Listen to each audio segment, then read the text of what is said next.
Assalamualaikum warahmatullahi wabarakatuh. Alhamdulillahi rabbil alamin, wabihi nasta'in wa ala umuri dunya waddin, wassalatu wassalamu ala asyrafil anbiya wal mursalin sayyidina wa maulana Muhammadin, amma ba'du. Para sahabat hikayah, alhamdulillah pada kesempatan kali ini bisa menyapa kembali setelah sekian lama tidak menyapa para sahabat hikayah. Semoga kita semua selalu dalam lindungan Allah, selalu senantiasa dijaga kesehatan oleh Allah, diberi rizki yang halal dan thayyiban, amin Allahumma amin. Para sahabat hikayah yang dirahmati Allah, pada kesempatan kali ini saya akan membacakan sebuah kisah yang terdapat di dalam kitab Durratun Nasihin. Semoga dengan cerita ini kita semua bisa mengambil hikmah dan bisa mengamalkannya dalam kehidupan sehari-hari. Amin Allahumma amin. Bismillahirrahmanirrahim. Hukiya anna imra'atan ja'at ilal Hasan al-Basri. Diceritakan bahwasanya pada zaman Imam Hasan al-Basri ini ada seorang perempuan yang ingin berkunjung ke dalam beliau. Yang mana Imam Hasan al-Basri ini memang seorang tokoh sufi, sudah menjadi rujukan orang-orang pada zaman itu. Kalau ada orang mempunyai permasalahan, mendatangi beliau. Faqalat, ya Ustadz, inna li bintan matat uridu an araha fil manam, fa'allimni syai'an minal khawasih hatta araha. Ya Ustadz, setelah perempuan ini datang ke dalam beliau dan dipersilahkan masuk, akhirnya si perempuan ini berkata, Ustadz, saya ini punya anak perempuan tapi sudah meninggal. Karena saya itu sudah kangen, saya itu sudah sudah lama ditinggal. Saya itu ingin melihat anak saya, Ustadz. Saya ingin melihat gimana keadaan anak saya sekarang. Coba Ustadz kasih saya amalan-amalan yang bisa mempertemukan saya dengan anak saya. Akhirnya fa'allamaha as-sholata. Akhirnya Imam Hasan al-Basri itu memberi amalan perempuan itu untuk membaca sholawat kepada Kanjeng Nabi Muhammad sallallahu alaihi wasallam. Akhirnya setelah diberi amalan, si perempuan ini pulang. Setelah pulang, karena ini sudah bertekad ya apa ingin tahu anaknya, akhirnya ya diamalkan tiap hari, diamalkan, dibaca itu sholawat, sebelum tidur dibaca, setelah sholat dibaca. Akhirnya setelah beberapa hari, si perempuan ini pada waktu tidur itu memang betul-betul bermimpi. Faro'at bintaha fil manam wa 'alaiha libasun min qatiranin. Dan perempuan ini betul-betul bermimpi melihat anaknya dalam keadaan memakai baju besi yang panas. Wa fi unuqiha ghullun. Di lehernya itu dikasih belenggu, dikasih rantai. Wa fi rijlaiha qaidun min nar. Dan kakinya itu diikat dengan api. Sedih melihat kondisi anaknya yang seperti itu. Akhirnya fastaiqadat wa ja'at ilal Hasan al-Basri. Akhirnya si perempuan itu terbangun dari tidurnya. Melihat mimpinya itu, perempuan ini sangat sedih, menangis melihat kondisi anaknya. Akhirnya perempuan ini punya keinginan untuk kembali lagi kepada Imam Hasan al-Basri. Nah, setelah datang, perempuan ini nangis. Sebelum cerita itu sudah nangis. Akhirnya ditanyakan oleh Imam Hasan al-Basri, kenapa kamu datang-datang sudah menangis? Akhirnya karena ditanyakan, setelah reda, wawasofat maro'athu. Akhirnya menceritakan perempuan itu, gini Ustadz, saya kan kemarin ingin bertemu atau ingin melihat anak saya. Setelah sampean kasih amalan, saya itu memang betul-betul bermimpi melihat anak saya, tapi dalam keadaan kondisi tersiksa gini-gini. Nah, akhirnya si perempuan setelah menceritakan itu, Imam Hasan Al-Basri dan teman-temannya ini juga ikut menangis, ikut merasa sedih melihat kondisi anak dari perempuan itu dalam keadaan tersiksa di dalam alam kubur. Tsumma madha muddatan ra'a Al-Hasan Al-Basri fil manam. Setelah beberapa waktu berlalu, akhirnya Imam Hasan Al-Basri ini juga bermimpi di dalam tidurnya. Bermimpi apa? Bermimpi annaha fil jannah ala saririn wa ala ra'siha tajun yadi uma bainal masyriqi wal maghribi. Imam Hasan Al-Basri ini bermimpi melihat seorang perempuan yang lagi santai di dalam surga, tidur-tiduran santai, dan di kepalanya itu terdapat mahkota yang sangat terang, yang mana bisa menyinari ufuk timur sampai ufuk barat. Nah, karena melihat seperti itu, faqalat ya Ustaz ta'rifuni, disapa oleh perempuan yang ada di surga itu, Ustaz, apakah kamu kenal dengan saya? Kata si perempuan itu.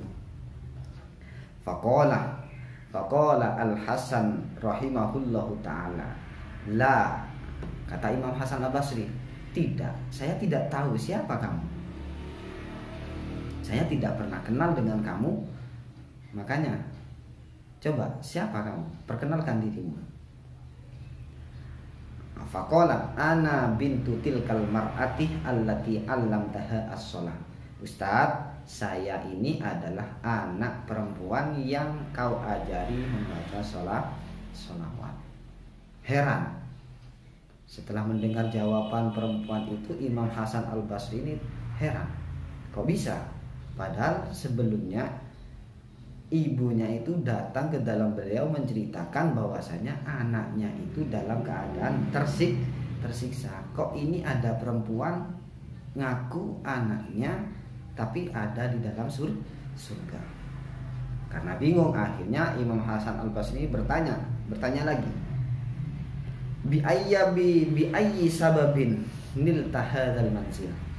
Wahai perempuan, gimana kamu, dengan sebab apa kamu itu bisa memperoleh kedudukan yang seperti ini?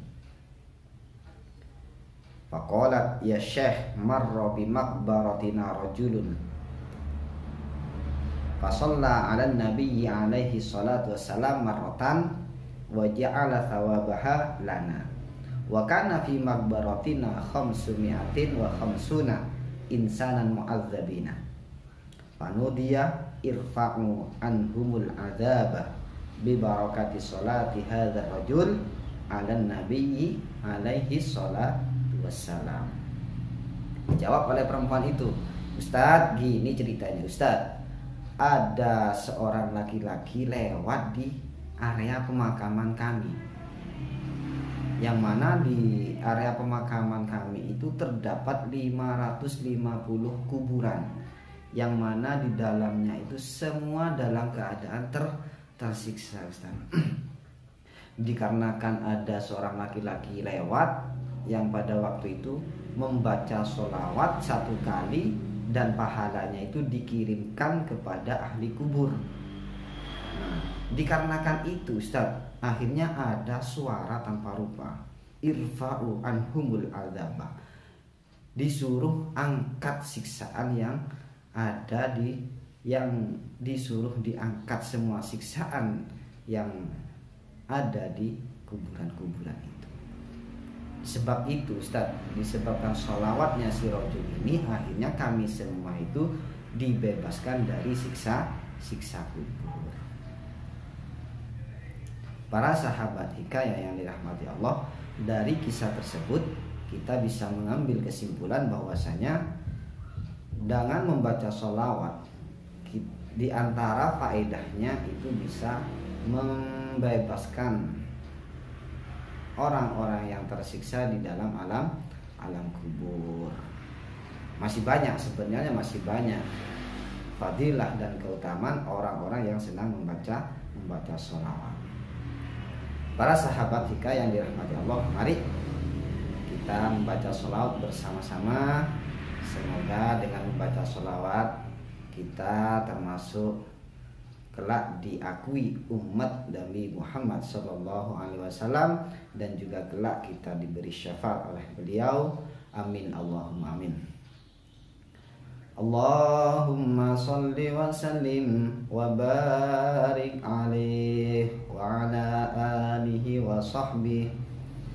Allahumma salli ala Muhammad ya Rabbi salli alaihi wa sallim. Allahumma salli ala Muhammad ya Rabbi salli alaihi wa sallim. Allahumma salli ala Muhammad ya Rabbi salli alaihi wa sallim. Allahumma salli ala Muhammad ya Rabbi salli alaihi wa sallim. Rabbi fanfa'na bi barakatihim wahdinal husna bi hurmatihim.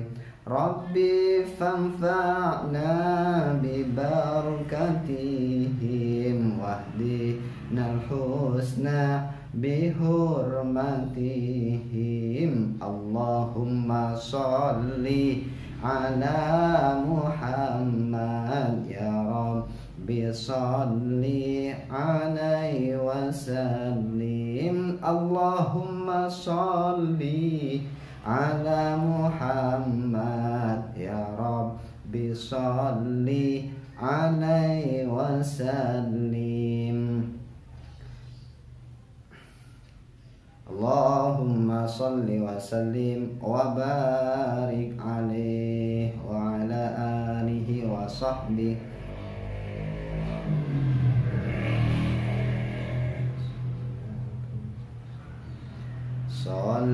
Salatullah salamullah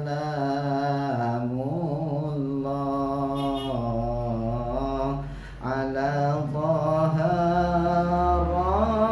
Rasulillah. Salatullah salamullah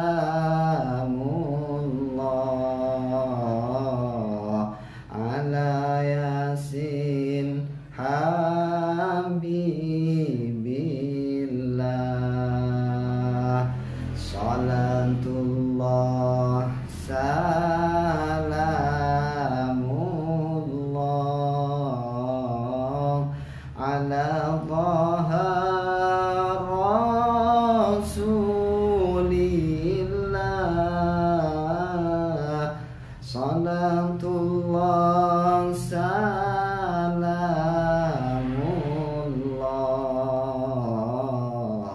ala Yasin Habibillah. Tawassalna bismillah wa bil hadi Rasulillah wa kulli mujahidin lillah bi ahlil badri ya Allah. Salatullah salamullah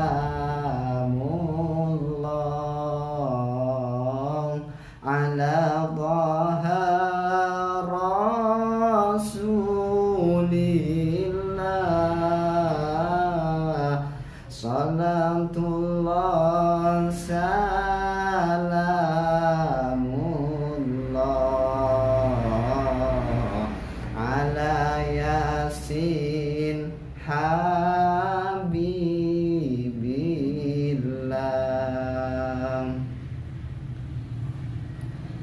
sahabat hikayah yang dirahmati Allah, alhamdulillah, semoga pada kesempatan kali ini bisa memberikan banyak manfaat, bisa memberikan hikmah, dan kita senang membaca sholawat.